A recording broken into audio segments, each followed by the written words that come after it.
I want to talk a little bit about one of the tracks on the album, All Ye Gentile Lands Awake. One of the things that impressed me most about the hymn was the fact that it had Gentile in the title of it.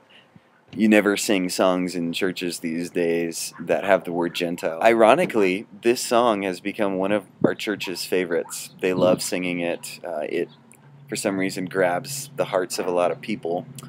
What I think is remarkable about the hymn, and why I wanted to give it back to the church, was that it walks from praise and biblical reflection to confession. And I just find that I am in need of coming before God and exposing myself before Him, letting Him know the fullness of how broken I am. And verse 3 says, "Ah, how blindly did we stray, ere shone forth that glorious sun, seeking each our separate way, leaving heaven unsought, unwon. All our looks were earthward bent, all our strength on earth was spent." And for me, that's one of the most glorious passages in this entire hymn.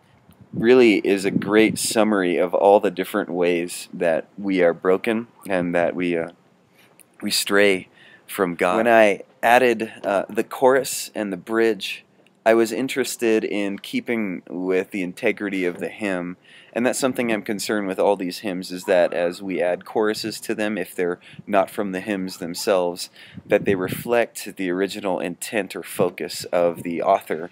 And in this case, for the author of All Ye Gentile Lands Awake, it's obvious that they were pulling from Isaiah, and especially the passage that speaks of God's light coming to the world. Rise, shine, for your light has come, for the glory of God rises now upon you. And the second part is actually meant to be kind of a double meaning. Lift up your eyes and look to the sun, for the glory of God gathers all around you. In one sense, it means that God's glory is gathering around us as we sing God's praises. But in another sense, when we sing the glory of God gathers all around you, kind of like what was pictured in Isaiah, God's glory causes the nations to stream to Him. The glory of God gathers everyone around Him. And so in one sense, worship is about the expression and understanding and sensing of the glory of God. In another sense, worship is God's display of His glory to the world, and that the world might see that worship and be attracted to Him. So this song has pieces of both worship and mission.